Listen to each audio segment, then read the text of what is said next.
Okay, if everyone could please take a seat, we'll get underway in a few minutes.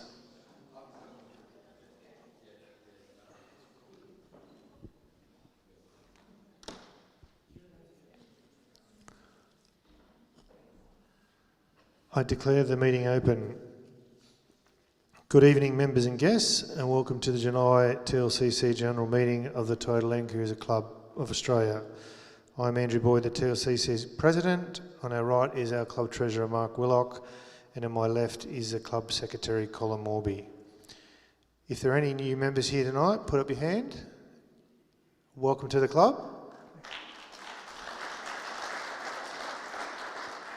I trust you'll enjoy a long and happy association with the TLCC.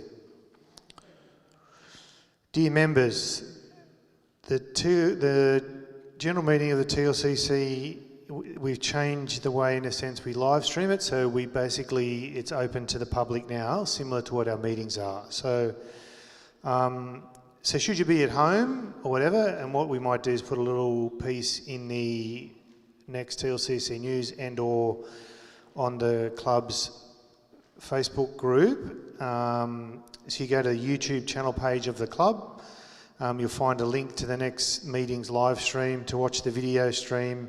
You do not need to have a Google or YouTube account, but if you want interacting and chat on our live stream, usually to ask the guest speaker any questions, you'll need to log in. You need a Google account to chat directly into the YouTube live stream. So our channel, and we'll get this out more publicly, is youtube.com/@TLCC Australia. So myself or Richard or Jason will share that content on our closed Facebook group. Present is as per attendance book. Apologies tonight from committee are Greg Norris, Debbie and Mark Oliver, Brian and Sue Chisholm. Are there any more apologies for tonight's meeting? John and Fran Greg. Anyone else? No? The minutes from the previous meeting held on Monday the 3rd of June have been posted at the back of the hall. Are there any issues, points need raising regarding those minutes? No? Can I please have a mover and a seconder to those minutes? It's Gary Cooper, and your name? Tony.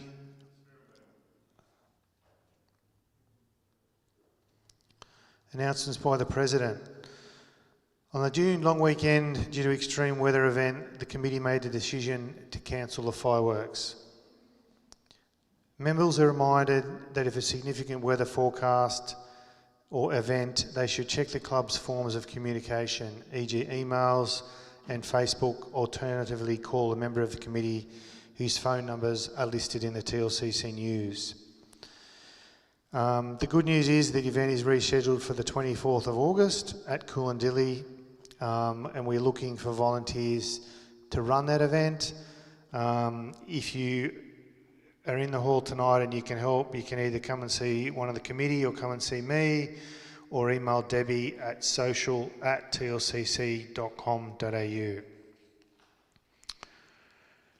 Just to let the members know, the Goulburn Police Training Unit are using the TLCC Willow Glen at various dates throughout the year, and they're using it on the 1st of August 2024. They do not use it on the weekends, they only use it at times the club doesn't use it. Just to continue, a reminder, club turns 55 years old around the 2nd of November 2024. There'll be a celebration of that anniversary at the club's TLCC Willow Glen property, with more details to come, hopefully with some more details by the next general meeting.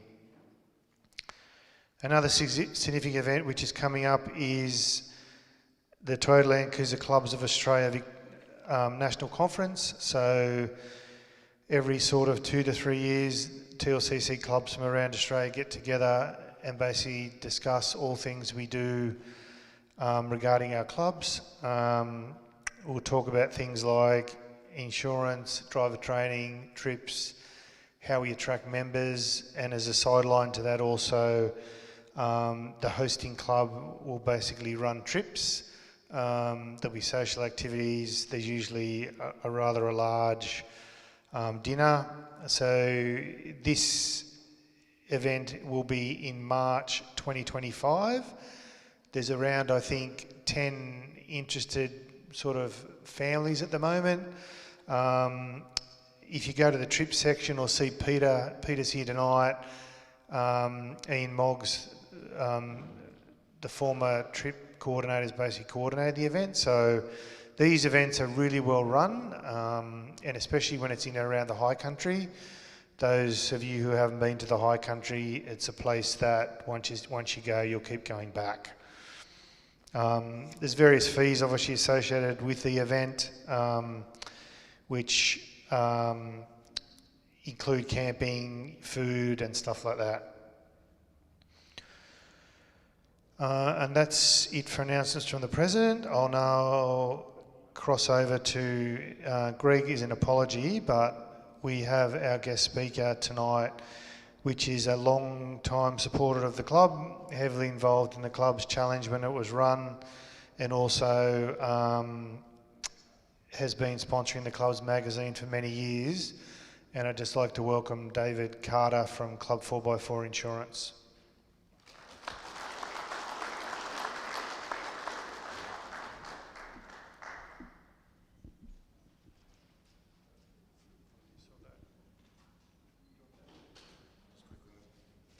So we're just having a little bit of technical difficulty getting the presentation up, so we might pop up in another 10 minutes if that's okay.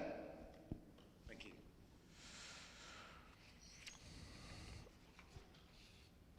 Okay, we'll skip along a bit and I'll go to Treasury Report to Mark. Thank you, Andrew, and good evening, everybody. Not much happens with the club finances in the middle of the year. In June, we raised $4,481. That was mainly new members joining the club and some late renewals. In the same month, we spent nearly $11,000. The biggest expense there was down at Willow Glen. We bought a heap of pipes to pipe under some tracks to try and mitigate the water damage down there. We bought some road base to put the pipes in. We hired a world's biggest bulldozer to bulldoze the tracks. Unfortunately, the bulldozer broke down an hour after it got there. Huge bulldozer, doesn't work. And it rained and rained and rained, so we all just went home. So we've got pipes down there, so it'll happen in the next month or two. We did a little bit of work on the social functions. The fireworks event cost us a little bit, but not a lot. So we paid for some food that got donated to Oz Harvest, I think, in the end, and a few bits and pieces around that. So as at the end of June, we have $381,024 in the bank, which is about on par for...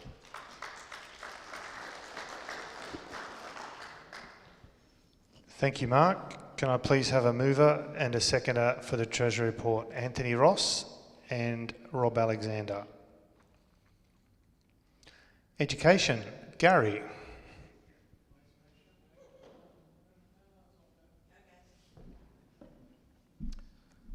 Good evening, everyone. Unfortunately, no photos this month of any of the courses, but I'll try and improve the situation as the rest of the year goes on. So we'll just start off with basic driver training for June. That was held modules 2 and 3 down at Willow Glen on the 15th to 16th of June. 16 driver training certificates were handed out at the end of that weekend. That means that 16 people had passed.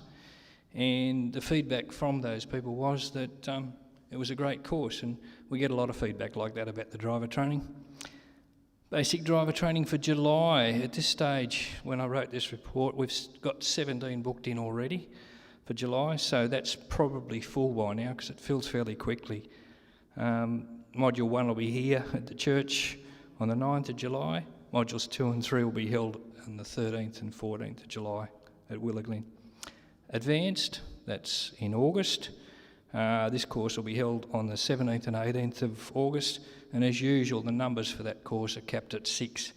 We do have some other members, driver trainers, learning the art of teaching the advanced course, so it is possible. I'm hoping that we can get some more advanced courses through the year, or maybe slightly larger. We'll just have to see how that rolls. Basic driver training for September. Even at this stage, we've got 12 members booked in. That'll be on the 14th and 15th of September down at Willaglen. Chainsaw course is the next on the 21st and 22nd of September at Willaglen. Dave Lamb and Wayne back at the presenters as usual. Bookings will open on the 10th of August for that, the standard 6 weeks prior to the course opening, or the course being run. At the same time, Brian Chisholm's got a working bee at Willaglen down there, so I'm sure the two groups can work together, and if Brian needs any timber cut up or trees moved or anything, then I'm pretty sure that those new chainsaw users will come into good use and be available to Brian.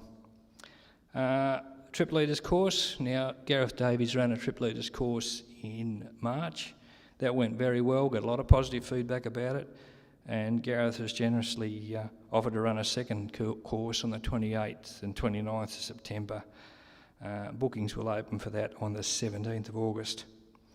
Now, I've been approached, or through Peter Williams, I've been contacted by Matthew Kinsella. Now, that's Bob Kinsella's son. You may remember we actually lost Bob last year on a mountain bike accident. Now, Bob's a long-term member. He was also one of the guys that used to teach the chainsaw course with the other two boys. Now, Matthew has offered, he's just run a trip, and on the trip, one of the guys in a 200 actually snapped a front CV. So Matthew runs a workshop at Silverdale, and he's offered to run a course to show people how to change CVs.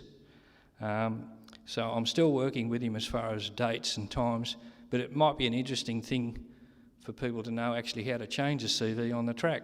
Obviously, you've got to have a spare with you, but if you've got the technique, you should be able to do it. So once that becomes a course, I'll let everybody know, and we'll go from there. Now, that's it for the education, but I must say, I want to give a sound out to a mate of mine. It's his birthday today, and he's not here. He's probably out at dinner with his wife. So it's Bobby Anderson's 83rd birthday today. So Bob, if you're watching, happy birthday. Thank you.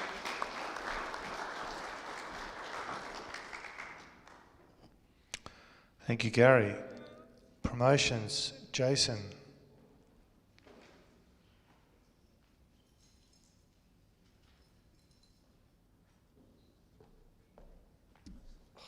Ricky, such a gentleman. Thank you. Perfect. Hello. Much like Mark, promotions, a bit quiet this year. There is word running around, potential new advertiser. Other advertisers have been tidied up who no longer want to be with us. And I don't know, maybe they're listening, or someone they might know might be listening, and we'd like to thank them for their support. That's it for that. Now, next, I've had a bit of interest, member tonight as well, happy to volunteer for the upcoming four-wheel drive show in September. It is September, Andy? Yep. So soon I will be starting to put things together for that. So I've already got the application form for it, so that'll be going back into them, and still looking for probably more volunteers. So if anyone wants to jump on and flick me an email to say yes, I can help out, that would be great, so that we can spread the time fairly amongst the members who are happy to volunteer. One last thing, myself and Johnny Kenny were down at Coolangatta, and there were some lovely people down there. It was on the weekend when the fireworks was unfortunately cancelled, and Darren and Denise were down there with their granddaughter. She was quite thrilled at the prospect of being stuck down there for 3 days, and they got to see the river come up. see the river go back down again and finally be able to get out. But Darren, extremely kindly, I'll pass these on to Brian Chisholm, has donated to the club a pair of chainsaw chaps. I'm going to do the chainsaw course in September, and I've been looking, and these are quite expensive. And I'd just like to put a shout out there to Darren and Denise for this kind donation, because I'm sure that they'll be well used and it'll keep somebody safe when they're down there at one of our working bees. So thank you, Darren and Denise. I hope you're listening. And that's all for me. Thank you.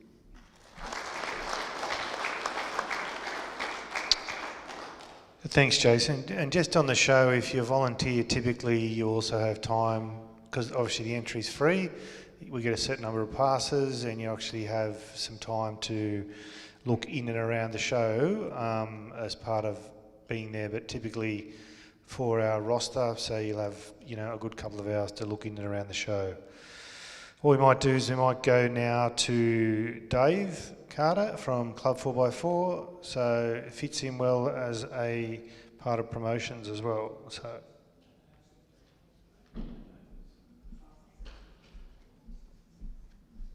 Thank you very much, and sorry to give you a false start there before. I really did appreciate the friendly intro, Andrew. So, as we were talking about a little bit earlier, Club 4x4 Insurance has been a partner of the Toyota Land Cruiser Club pretty much since our first or second year. So, one of our longest standing partnerships, and as a business, we really do value the support of four-wheel drive clubs and really respect what you're doing out there to keep our favourite hobby going for generations to come. Now, I think there's a presentation coming up behind me shortly, but I won't waffle on for too long about it. That basically, what we're aiming to do is just to... Whoop. Okay. Yeah, sure. I'll be back in 1 sec.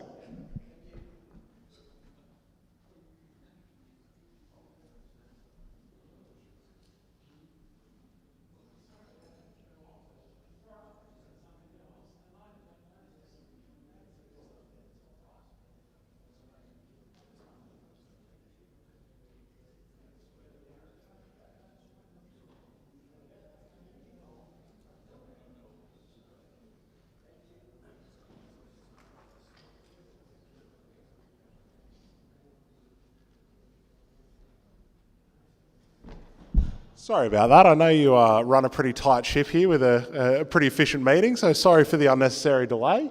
But at least we did put the effort in here. We've got a beautiful Land Cruiser up on screen to kick off the presentation. And look, the Toyota Land Cruiser Club is one that's especially close to my heart, not only because I own an 80 series that's out in the car park, and also partnered with you guys over the years and got to meet Andrew a number of times in my time at Toyota Tyres Australia, but it really warmed my heart in joining Club 4x4 Insurance to see, and this was about 2.5 years ago, to see how much they cared about four-wheel drive clubs. And I personally am someone who grew up within a motoring club as well, and still to this day I'm a member. And it's really important to support that next generation of people coming through and keeping that hobby going for generations to come. So that's why, both personally and as a business at Club 4x4 Insurance, we really do value the support of four-wheel drive clubs and do what we can to give back to that community. Let's see if I'm going to be plagued with another tech issue or if this one's going to work for me. There we go. So Club 4x4 Insurance was kicked off in 2015, and it's a business to this day that is by four-wheel drivers for four-wheel drivers. And look, the way the story goes is that one of our board members, Pat Callanan, that you might recognise from TV, he was four-wheel driving up in the Cells in inland New South Wales and had a bit of a moment there where a brand new at the time GU Patrol that he was planning to give away at the beginning of the season was winching its way up a hill with a camper trailer on the back. He got out feeling bad for his hard-working camera crew scrambling up and down the hill, and as he shut the door, he watched that patrol and camper trailer slide right down the hill in front of him and wrap around a tree at the bottom of the hill that stopped it going into a gully. Now, that meant that the vehicle was recoverable, but for around the $80,000 or $90,000 that he'd spent on that vehicle, insurance were lucky to give him $30,000. So really at that day, he realised that there wasn't a fit-for-purpose insurance product in the Australian market that suited four-wheel drivers, and especially modified four-wheel drivers. So he called up our managing director to this day, Tony, who's been an insurance veteran for a number of years, and happened to, the week prior, have his brother ride off a Hilux in the Northern Territory that the insurance company wouldn't come and get out of a river. So between the two of them, they'd both had a bit of an example of what could go wrong if you don't have the right level of cover in the bush, and they put their heads together and soon after launched Club 4x4 Insurance. So from there, we've kind of grown to still be a specialist insurer, but also cover caravans, camper trailers, and also slide-on campers, as well as four-wheel drives. So 9 years on now, heading into our 10th next year, and we've been growing at a pretty steady pace. And thank you, of course, to those in the room who support us and who have helped spread that word. But I guess one of the things that we try and overcome as a brand is we're not just about your hardcore four-wheel drivers. And yes, we do cover people anywhere that they can legally take those vehicles in Australia. But our insurance works similar to how other motor insurance does when you're getting around town too. It's just that we will cover you to the extremities of your adventures. But if you have a bingle around the corner, that's what we're here for as well. So before I move forward with a bit more about who we are and what we do, how many of you in the room with us now are currently insured with Club 4x4? It's a healthy showing of hands, and thank you very much for your support. I hope by the end of tonight, a few more of you are interested in checking out Club 4x4 Insurance, but the purpose of this is not to be a hard sales pitch. As Andrew introduced, we've been a long-term partner of the Land Cruiser Club, and I just wanted to come along, try and be here every year or two and show that we are here, we do care, we're more than just an ad in the newsletter. And we do have a couple of free stubby holders up the back near the tea and coffee, so be sure to help yourself because I'm sure they'll go like hotcakes. So I won't bore you with going through our product disclosure statement or rattling off everything that we do or don't do, because at the end of the day, our comprehensive motor insurance at a base level does most of what our competitors will do, whether it's your inner city accidents, fire, theft, that sort of thing. But we do have a couple of unique benefits that are targeted at four-wheel drivers, caravan and camper trailer owners. Sorry, I always butcher that one. We do have a couple of unique features targeted specifically at adventurers like yourselves, that if one of these three kind of key selling points doesn't set off a light bulb for you, then we might not be the right insurance brand for you. First and foremost, we cover four-wheel drives, caravans and camper trailers anywhere that they are legally allowed to go in Australia. I'll talk more about what that means in a sec. We do also cover them for their real agreed value as a separate agreed value on that policy.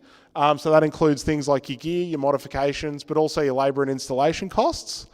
And we are currently the only comprehensive motor insurance provider in Australia with off-road recovery cover for if things go wrong and you need a bit of a help from a professional.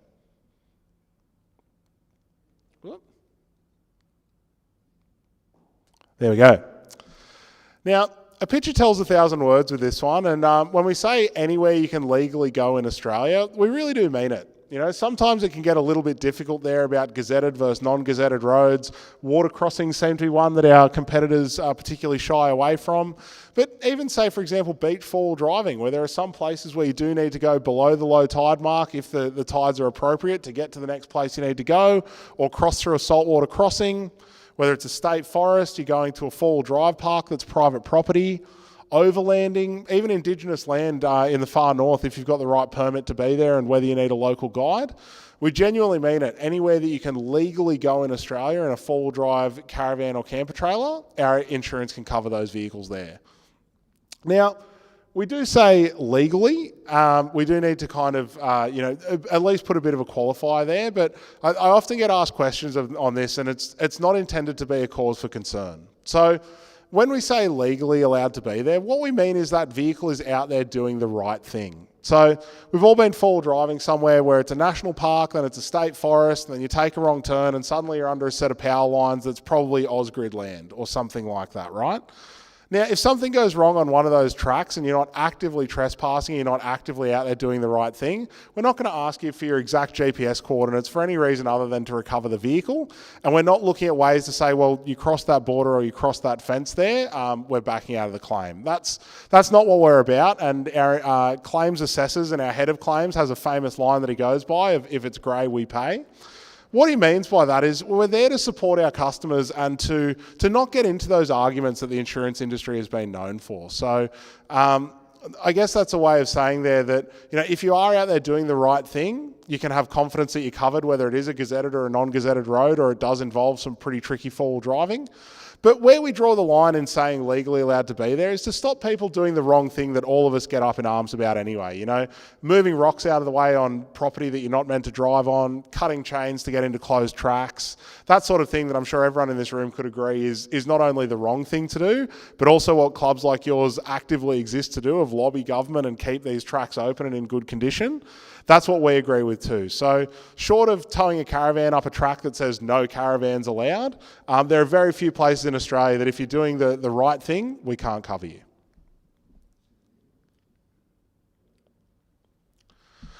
Now, getting to some of those more extreme four-wheel driving places, sure, a Land Cruiser out of any of the vehicles off the factory showroom floor has probably got the best chance of getting there, but there are some places where modifications are essential to try and get to that location you're going. So we're a little bit different in the way that we value vehicles insured with us. Firstly, that's the right one. Firstly, like the majority of our competitors, we do give you the option to insure the base vehicle for agreed or market value. So nothing particularly out of the norm there. Where we are different is that we cover modifications and accessories as a separate agreed value to the base vehicle itself. So it's not uncommon for someone to come to us, or actually I'll use an example that was out in the waiting room before, to buy a brand new 300 series GR Sport and then throw $30,000 of accessories onto that, and you can end up close to that $200,000 mark. Now, you talk to one of our competitors out there and they will aim to have an agreed value that encompasses both the modifications and the base vehicle itself. We intentionally keep them separate because it's not uncommon for people to call us up and say, look, I've got a $40,000 Hilux, but I've just finished spending $110,000 on it. Now, for most people, they'd be kind of thinking, well, how do we meet in the middle somewhere? But we are able to cover vehicles for those sorts of values, say $100,000 plus worth of mods. We can have that on the policy. Now, something that often gets overlooked there, though, is that if you've spent the money kitting out that vehicle, if something were to go wrong, you'd need to spend that money again to build it to how it was. So that's why that agreed value can also include labour and fitting costs. So whether that's getting diff locks installed aftermarket, whether it's getting a flash tune, a gearbox upgrade, there's a lot of things in there that are really labour intensive that the cost of the componentry alone won't reflect, which is why we have fitting costs and installation included. A really easy example for that is 12-volt systems, right? Copper wire fittings, not that expensive. Battery controllers and lithium batteries, starting to get up there. But the auto electrician that you pay to fit that stuff can often be the lion's share of the bill, and rightfully so. It's a very technical job and they do a really good job doing it. But if you were to replace that vehicle after a theft or an accident or some other form of total loss, then you want to make sure you've got the right amount of cover there to be able to rebuild that vehicle as it was. Now, a third one to call out there under the value of your vehicle. We've spoken about the base cost of the vehicle, so whether it's market or agreed value to buy another standard one. We've got your modifications and accessories that are permanently fixed to that vehicle that we cover as a separate agreed value. But we do also have something that we call personal effects cover to cover all of those little portable items that you may have in your four-wheel drive. The easiest example of that is a fridge. So a fridge slide, 9 times out of 10, will be permanently fixed to the vehicle. It'll either be bolted in, some form of permanent fixing, but the fridge will often be strapped down, meaning that fridge is portable.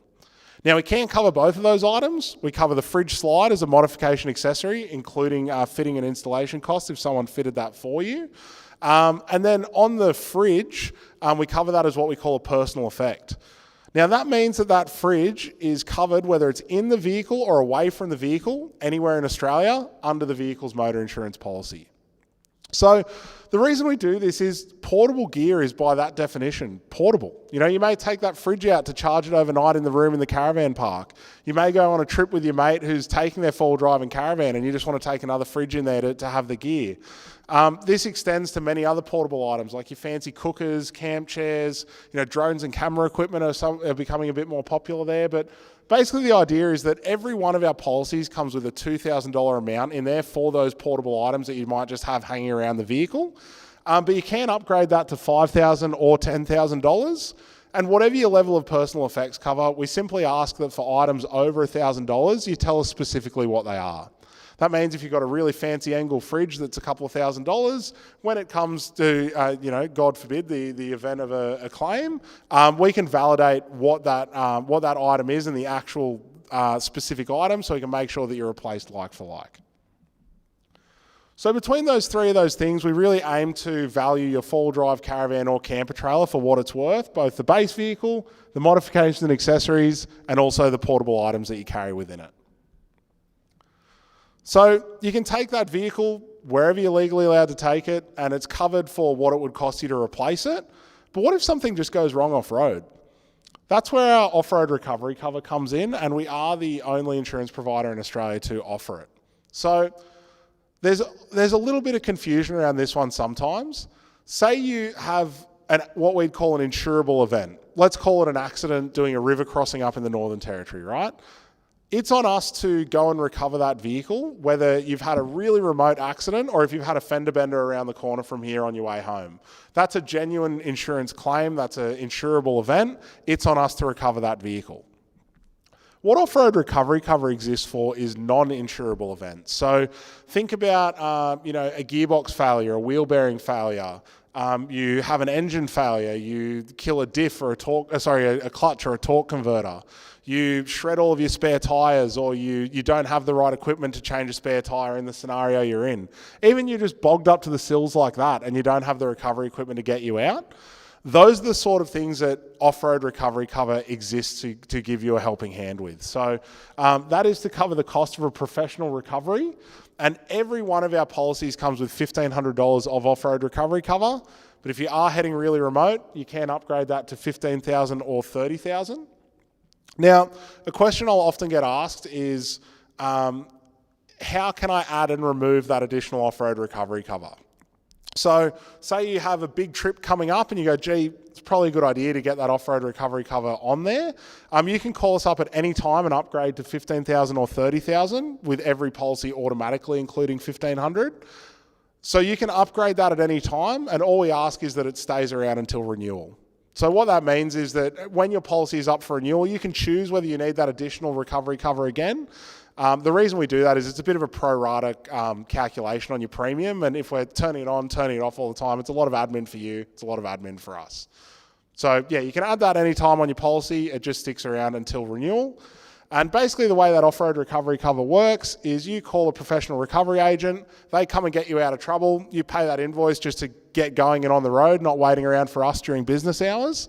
And then once that's sorted, you show us the invoice and we reimburse you less than excess.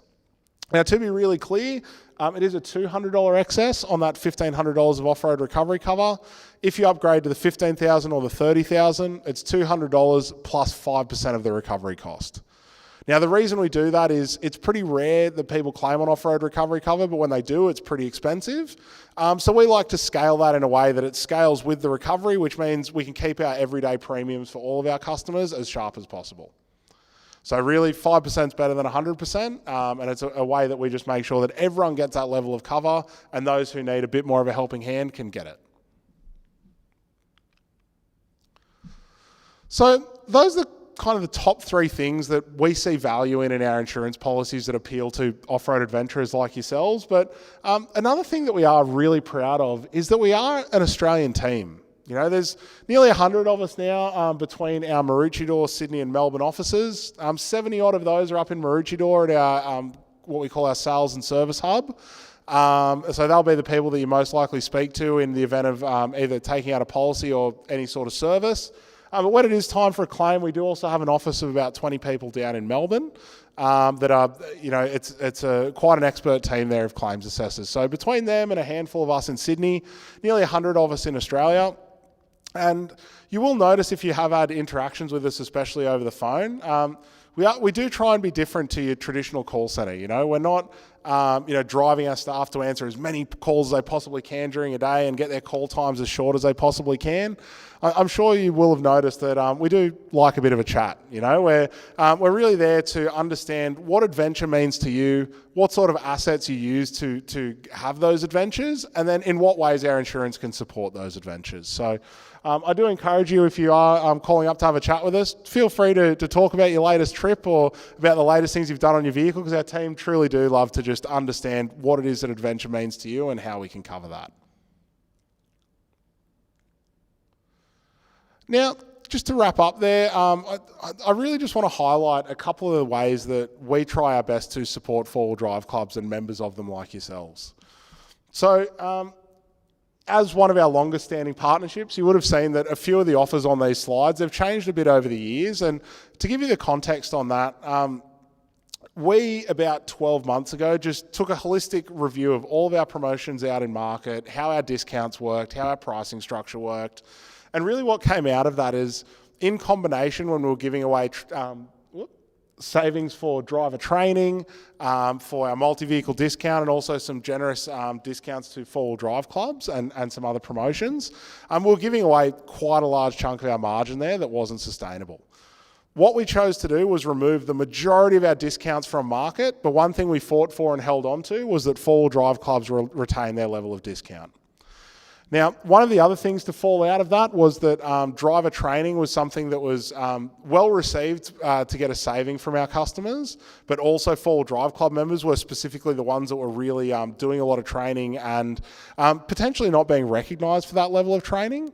So about 6 months ago, we made a change to specifically recognise driver training from four-wheel drive clubs, whether they're RTO accredited or not. So that's actually feedback that came out of the last time I was here in August 22, I think it was. We were speaking with your trainers about ways that we can kind of better recognise the level of training that you offer your members and provide a saving, but not make it a headache for everyone involved. So I will start with that last point first then, that we can now recognise any driver training that features either off-road or towing, and that it has both a theoretical and a practical element, meaning that you go through a bit of theory, whether it's a training book or a presentation from the trainer there about what's involved in that skill, and then you get behind the wheel or get on the recovery gear and put it to work. So that does recognise the beginner training that you do within the club, as well as a lot of the other levels of training that you do. I know some of it is RTO accredited and some isn't, correct?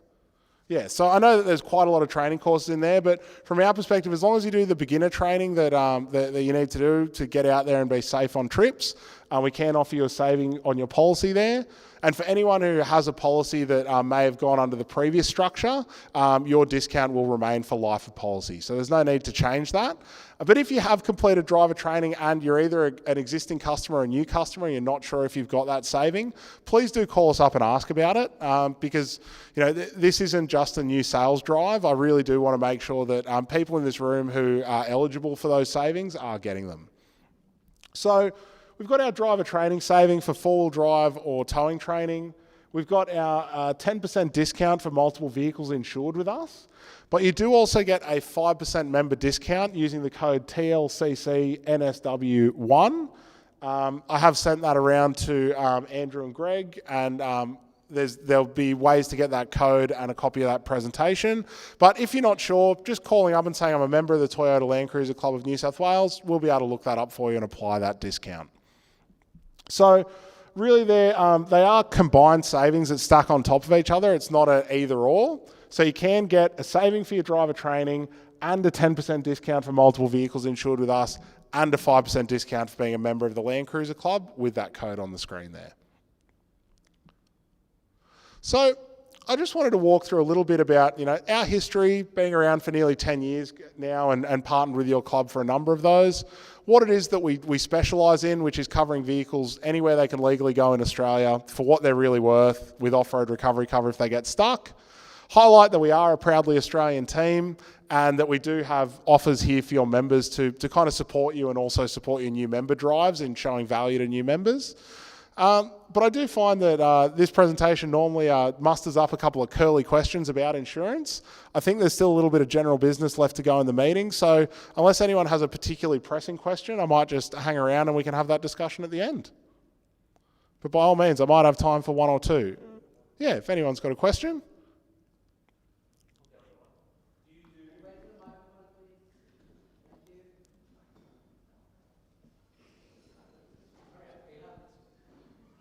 Hey mate, So do you do policy pricing based on the use of the vehicle? So if I had a vehicle I only use 2 weekends a year, am I going to pay 20% of the cost of a vehicle I drive every day? So we don't adjust our pricing in terms of usage because we do encourage our customers to get out there and use their vehicles as much as possible. We do have laid up cover available for our caravans and camper trailer policies, but not for our four-wheel drive. So it is just full use, fully registered vehicles. Now, as someone who has historically registered vehicles myself, I have definitely made that case internally, and we're working on it. If there's anything there for historically registered vehicles or limited usage vehicles, but at this stage, no, our pricing isn't based on usage.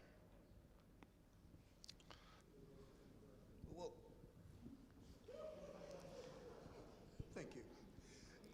Do you have a limit on the distance for your recoveries?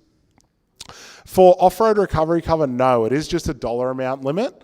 It is limited to the vehicle being off-road for that recovery cover. But no, there isn't a kilometre limit. It is purely the cost of $1,500 for the included off-road recovery or upgraded to $10,000 or $30,000. Our roadside assistance, which is an optional extra, I believe includes 150 kilometres of towing on sealed roads, but that's one that you could weigh up against any other roadside roadside provider. And in terms of claims, as in like having an accident, wherever that vehicle is, it's on us to recover it. Thank you. No worries.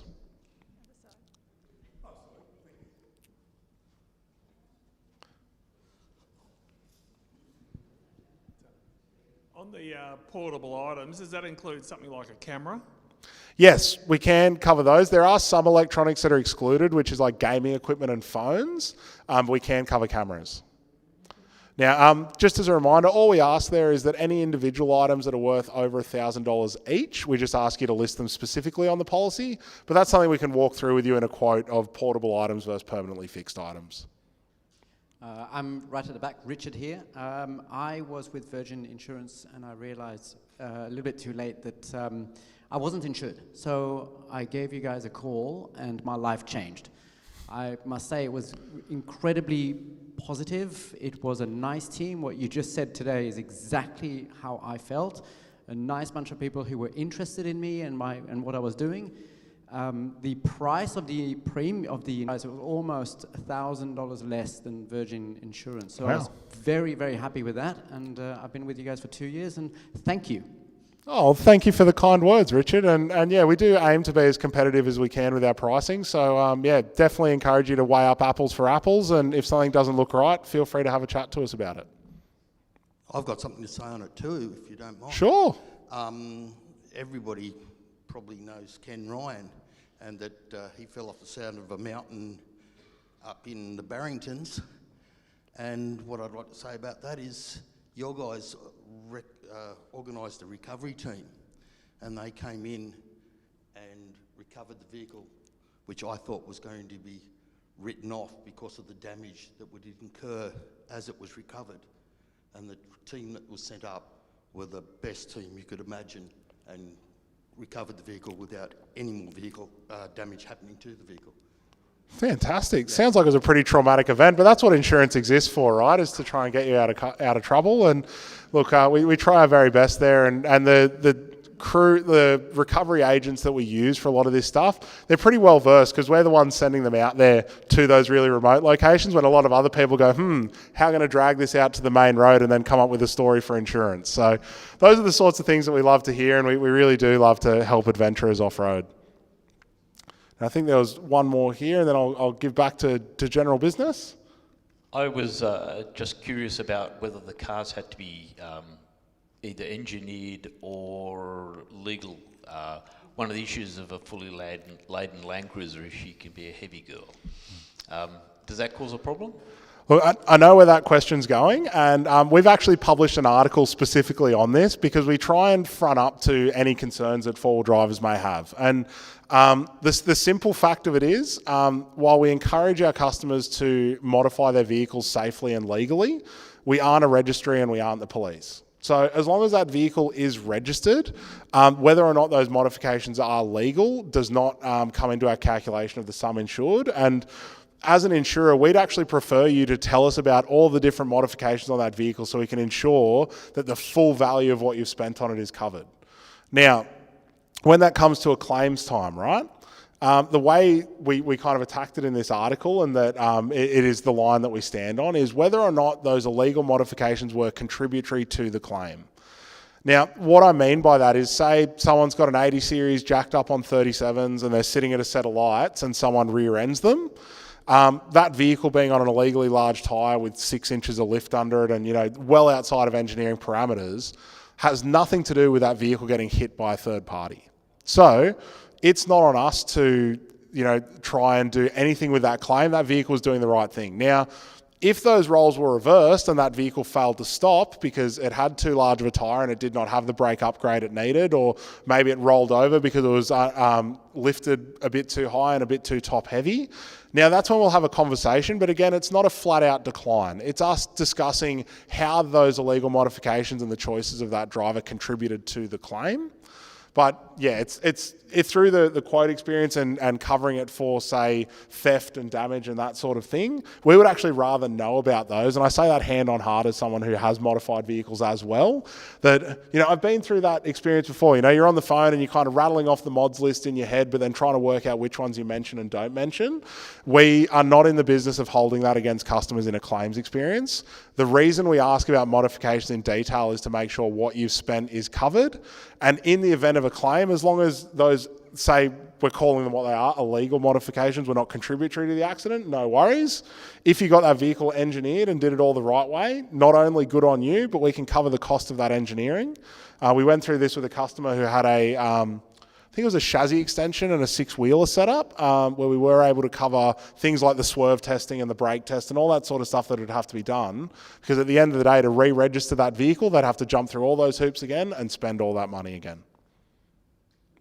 So 2 ways about it. Engineer your vehicles and, you know, flash tunes and things like that. They're all labour and installation costs that go into it. But if you have a heavily modified vehicle that, you know, you may have a bit of an interesting conversation at RBT about, that's not something that we will hold against you at claims time, unless it is contributory to the claim. Try to be as straight with that one as we can, you know, because I know a lot of other insurance businesses would kind of dance around that question. We just like to try and give you confidence in those. So if there are any other curly questions like that, if you think the room would benefit from it, feel free to shoot now. But otherwise, I know it's a very tight ship here and I might step to the side and answer some questions at the end. Thank you very much.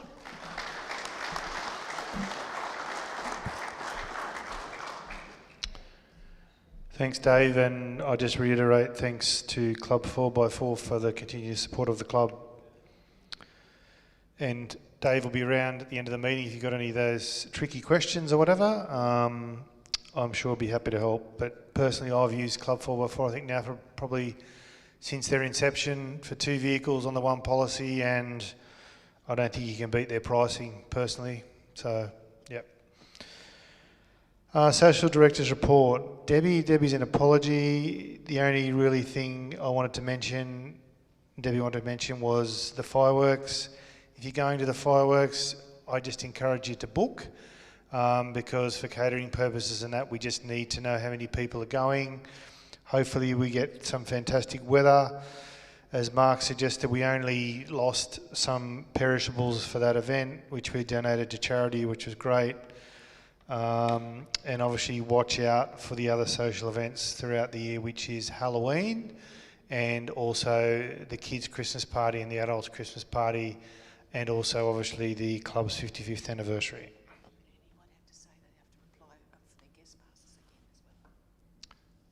Yeah, and obviously you got to apply for guest passes. If you go there, you have to apply, and you bring a guest, they have to apply to go to the event. And obviously display that on a dashboard or whatever, so anyone from the committee or the land can see that they're there for a legitimate reason. Okay, I am up to Land Management Report is Brian. I don't have anything unless Gordon or Jason has anything they want to mention. Gordon, do you want to say anything about what you told me before? About the land? It's just more of an update on what happened after the significant rainfall.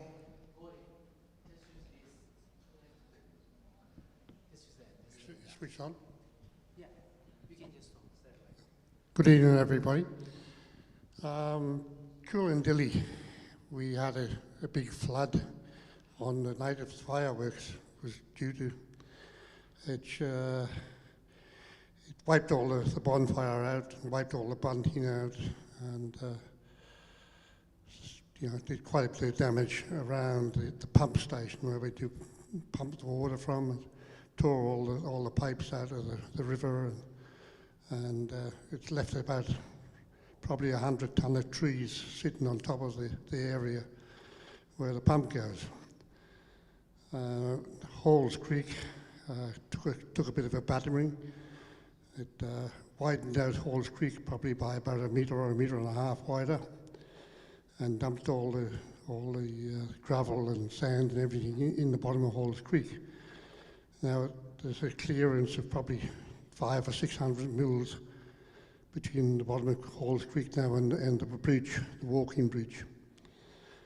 On the walking track it's gouged out a couple of places again, which we've repaired before. But basically the main tracks are all right, they're good, there's a few holes in them. The campgrounds are all good. Anybody who wants to go down there, we'll have no trouble, right?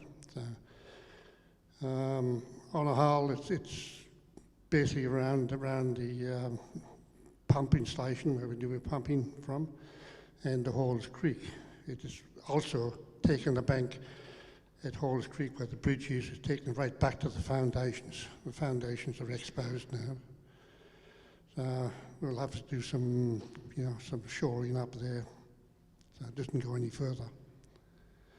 And that's about all. I don't know anything about Willow Glen. I haven't been down Willow Glen, so I don't know anything about the property. I can't give you a report on that. Thanks, Mayor. Thanks, everybody.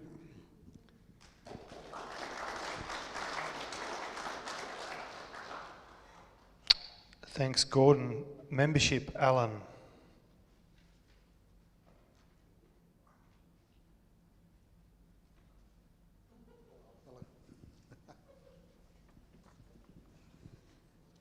Good afternoon, all. Let's see. Since the last meeting, we've had 9 new memberships with a total of 11 vehicles. We've also had 1 returning membership with 1 vehicle. And we've had 5 membership renewals, which include 3 that have been lapsed for a couple of years, which means we now have 864 total memberships, including 23 life, and there are 261 email-only recipients for the magazine. Thank you.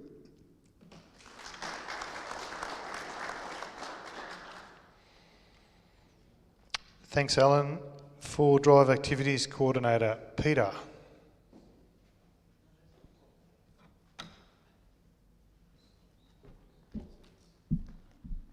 Hello.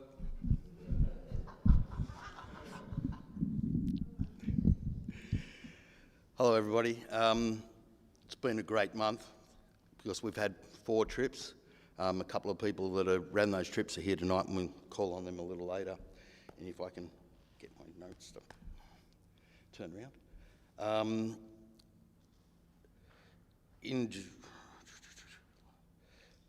For July, there is 3 trips listed at the moment. A last-minute Simpsons trip that Colin Richards is running. The Family Glowworm Tunnel and Lost City that David O'Connell's running. David's sitting over there. Stick up your hand so everybody knows who you are, David. And Matt Kinsella, who was asking questions earlier, stick up your hand, Matt, is running a Killingworth hard day trip. They're what we've got for the rest of the month so far. I'm thinking possibly there may be another one slipped in soon, and I'll put that up on the Facebook website and try and get the information out as best I can when that happens. This will be a short notice one. There is another 5 trips that I won't go through all the details. They'll be listed in the coming event sheet. Well, why not? There's Stephen Evans, who you know from driver training, is trying to get people interested in the Simpson Desert Bike Challenge team to help with that. Lost City and Bush Beyond to be announced by Greg Norris for basically a new members trip. Exploring Brindabella National Park, which would be a great one that Christian Torres is putting on. Barrington Tops, Andrew Allen's putting on. If you haven't already applied for that one, please don't annoy Andrew. He has been getting millions of applications for it, and it's driving me and him both nuts because it's been closed and oversubscribed, the 2 convoys that we've so far organised. If anybody else wanted to do a Barrington Tops trip around October, let me know, because we've got a heap of people that are keen to go there. And a Stockton Beach introduction to sand droving that Tony Spielberg is, and he's sitting in the room there, and make yourself known to him about doing those. And of course, as was referred to earlier, the national gathering that Ian Moggs is coordinating. I think we've got we have got 2 trip reports tonight. I'll call on Richard Keller first to give his. And if you want to use this mic or the hand mic, drop up here, jump up.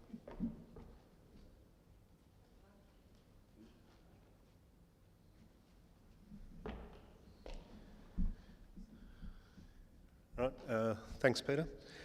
I've been a member of this club for many years. I've always been a bit of a follower rather than a leader. Peter gave one of his speeches and said, "Oh, look, we're looking for a trip leader," so I decided to actually lead a trip for a change. I know Mount Airlie fairly well, so I led the trip up to Mount Airlie. And we might get the first slide now. Oops, probably just hit the second. So this is a bit of an unknown area at Mount Airlie. Cole, who used to own the place, did a little descent down where you go down ladders, and he did it for his grandchildren.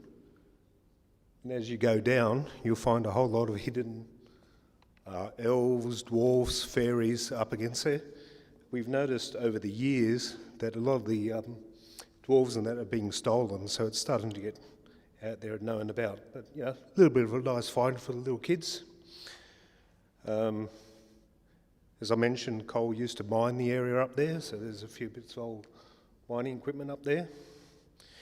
Now, the next one is everybody is starting to find this area now. This is a spectacular little short slot canyon that you can walk into. It's pretty spectacular, very easy to get to. It's quite tight to get into, so a bit of a diet before you go. The next area is you go out further and you'll find, and listen closely. Whoa!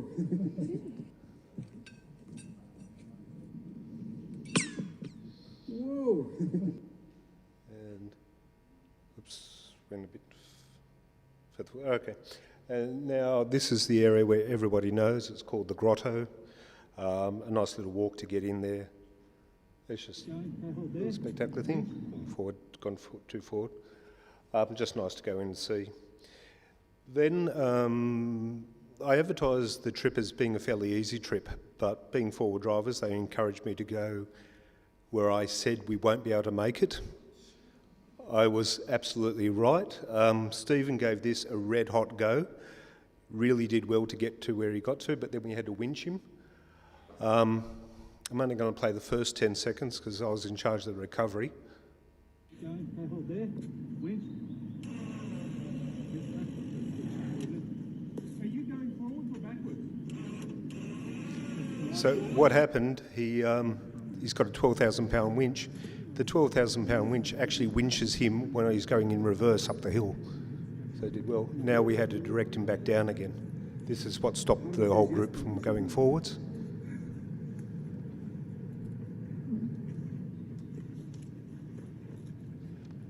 again, being a member of the club, it was good how everybody worked together to decide the best way to do this descent. It's a bit sketchy, but it was all well thought out and well controlled, and Stephen drove it very well.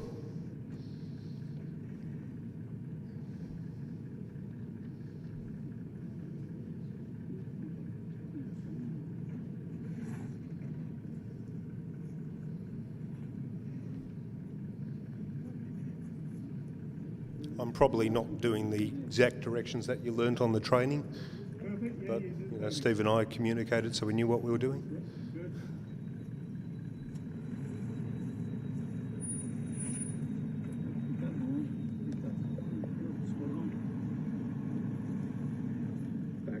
Back end's going to drop.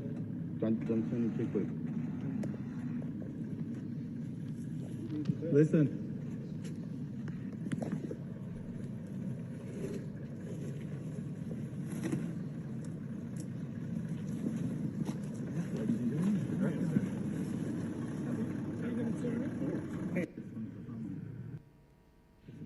So then we were left with the problem, we've had all these cars here in a very limited area to turn around. Yeah. It was quite a traffic organisation to get us all to turn around on really on a one-lane spot. We had to bring all the cars forward, back some down there to the back right, and then do a U-turn and work our way around. But everybody worked together. It was really quite impressive how we actually managed to get the cars turned around. Yeah.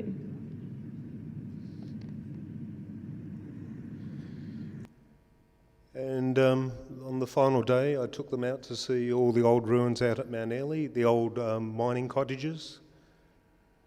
Just, you know, think of the lovely houses you live in these days.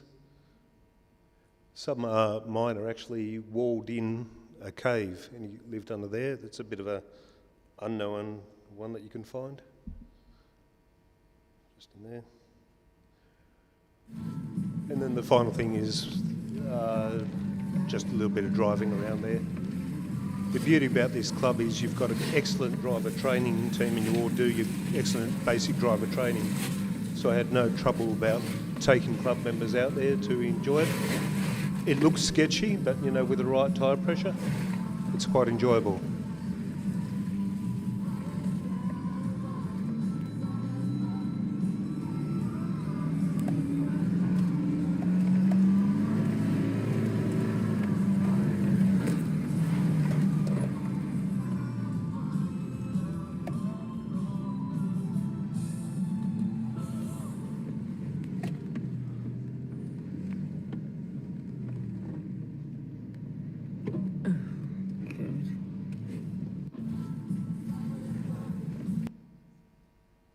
All right, so that's it, and I'd just like to say that, you know, this was the first time I led a trip for the club. Peter does an excellent job of guiding you and holding your hands, and everybody in this club is all prepared to help you if you step up and become a trip leader, and there is lots of experience that you'll find on your trips to help you. I went leading this trip only knowing one person, went away with like 12 new friends. It was quite a good, enjoyable experience. Thank you. Oh, by the way, Peter only gives you 2 hours notice that you're running a presentation.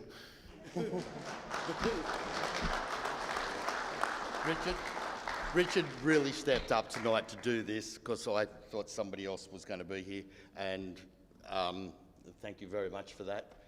This gentleman, if you ever get a chance to go on a trip with him, is one of the most organised guys to go on a trip with. We did a recce last weekend for another trip, and I'm really looking forward to that one. And I was one of the fat people trying to get into that slot canyon. It didn't work real well. I don't know. Wedged man extracted. I hope they did. Yeah. The other trip report we've got tonight was young Matt's trip, and I believe that, well, maybe I'm wrong. Wasn't Kirk Matt's going to do it? Great. Matt's the gentleman that education was referring to earlier, and runs a metal bar workshop, would you call it, or a modification shop that he's going to open up and teach people to change CVs so they carry the spares with them and can do it. I think it's a great initiative, and we thank you. Yeah. So, thanks. Oh, it's going to fall out.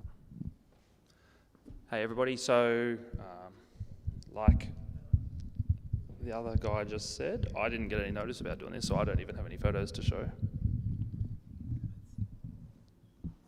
Yep, that's good, thanks. So a fortnight ago I ran a trip up to the Wattigans with, I think there was 7 or 8 cars, and it was pretty short notice, but we had a pretty good turnout. Surprisingly, it was mostly Prados. I thought we'd at least get one, well, we got one 200 series, but otherwise it was all mostly Prados. We started off in the morning, we went and did CPT 80, which is a pretty moderate track. It was a hard trip, but I thought it was my first trip running the Land Cruiser Club trip. I run a lot of trips with my friends, so I wasn't too sure how hard the grading should be. I didn't want to run something that was too hard and then sort of scare everyone away on the first track. So we hit that in the morning and it was a pretty good result. Everyone seemed to enjoy themselves. Everyone sort of took all the harder lines, which was good. So then we stepped it up a little bit on the next track, and unfortunately that's where the Land Cruiser broke his axle. So he backed out and went up the sort of chicken track up the side, and we had a look at pulling it out and replacing it. We actually lined up one of my friends to get one from the Central Coast for us, and one of the guys in a Prado ran out to town to pick it up. But while that was happening, we disassembled the 200 and realised we didn't have the specific socket that you needed to undo the wheel bearing. I had one for my Hilux, but they're a slightly different size, unfortunately. So that's where I thought about running this trip. Might be a good thing, because everyone seemed quite interested in seeing it done on the side of the trail. So the guy with the 200 series then, we got him back into an ability to be able to limp out, and it was right at the edge of the trail, which was really good. So he jumped on the fire trail and limped back into town to find a mechanic. And we carried on. We went and did a little bit more. We ended up on a sort of a side track, led into a bit of mud where we had to do a bit of recovery. And then we got to the last sort of challenge for the day, which would have been the hardest challenge, but because of the issues with the 200, it sort of dragged out a little bit. And the group sort of collectively decided it was probably a bit late to start sort of the next track, as it was sort of getting dark. So that's where we sort of all aired up and everyone sort of headed home. And then that was the end of it. I'm running another trip in a fortnight again, which will be probably a bit harder than that trip, but I'll continue to do so. It's a good excuse to get out, and that way it's a good way to support the club, I think. So keep an eye out for that. Thanks.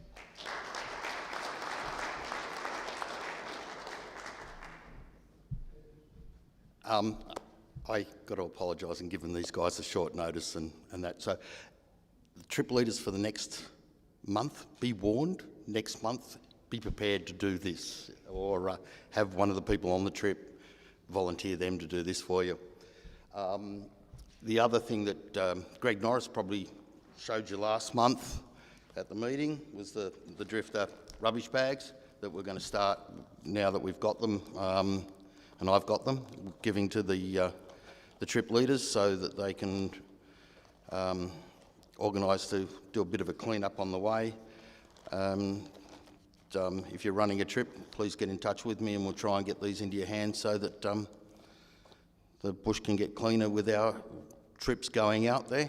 And I think that's it from me tonight. Thank you very much, everybody.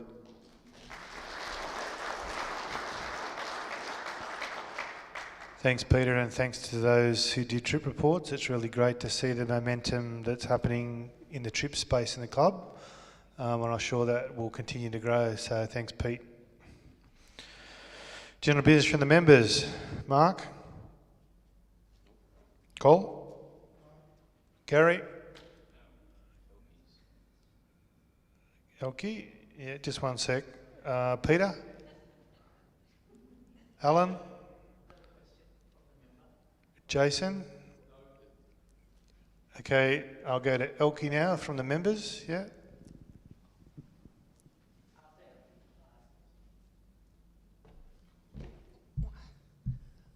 Good evening, everybody.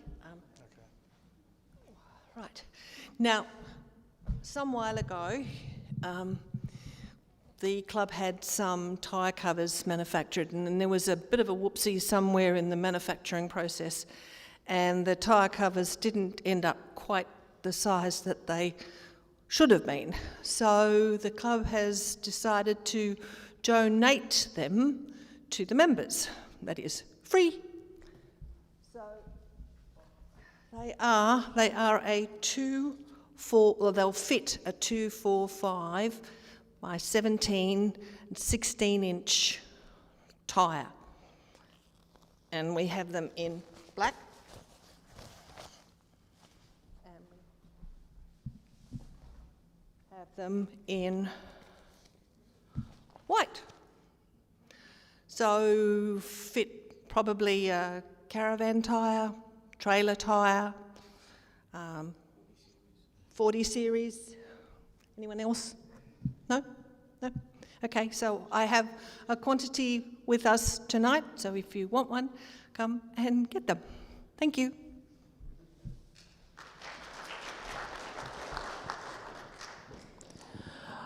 I've got a question from one of the members that's attending online. The question is from Ali Mo. Hello. At the meetup a while ago, someone mentioned that being a paid TLCC member for 10 years converts to a lifetime. So is there any merit to that?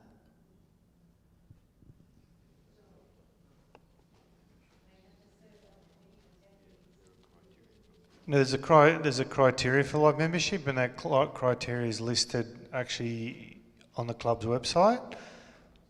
It's in the constitution as well. So I think it's, from memory, it's 15 years of significant service, and I think 10 years of significant service on committee, I think. So there's about 10 or 15 specific clauses in that policy. Happy to share the policy if that person wants to see it, Recce. Yep. Only thing I had, reminder, is November general meeting is at ARB Thornley. Obviously, the four-wheel drive show, if you can help see Jason, it's a great promotional thing for the club. We may, I'm working on having a new Prado there and probably the 48-volt Hilux, so they'll be on our club stand. Any other general business from the members? No? Sergeant at Arms, Leslie.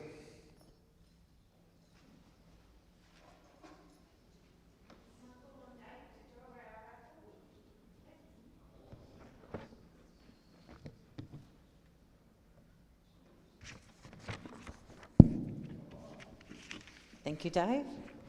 We'll give the box, would you like to give the box a good spin?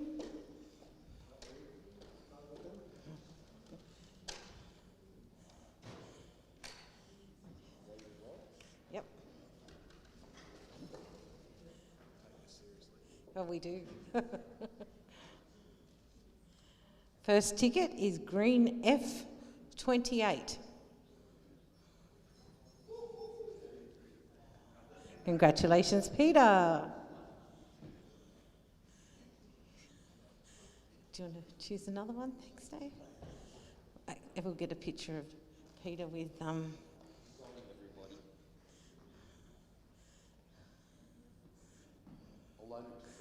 That's a soft shackle, if anyone's wondering what it is. The next one is F77.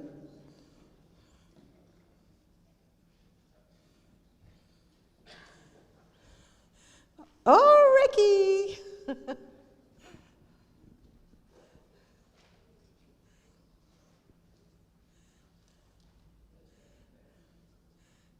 Take your pick.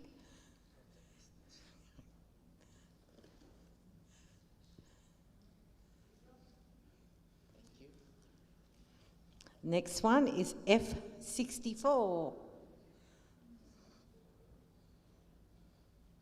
F64.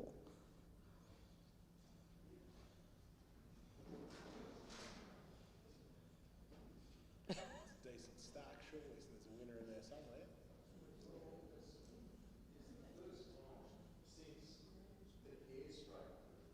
Oh! I'll take your pick. You're always after torture. I'll take a towel. You're always falling in the river. I know someone wanted the torch. I'll take a towel. Yeah, selfie. How do you do that? Don't laugh. I'm not good with computers. Oh, here we go. Come on, everyone's got to squeeze in. Perfect. Draw again, thanks, Dave. F31.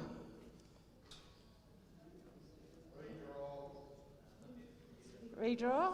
Okay, redraw. Ooh, it's a blue ticket and it's E75.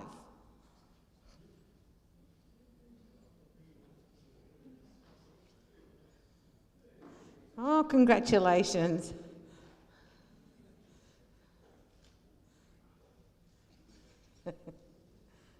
Take your pick. It's rechargeable. Good. It's good because it's rechargeable. Fantastic. Squeeze in with Dave. Over you go. I don't know which one's taller. They're all giants to me. Okay, it's another blue ticket and it's E2.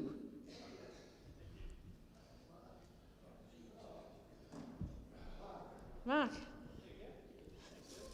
for the ride home. You might need that towel if it's still raining.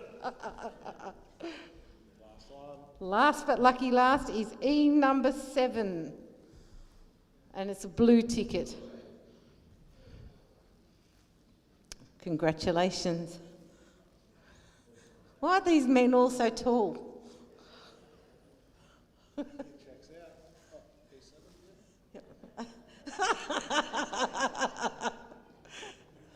Thank you, everyone.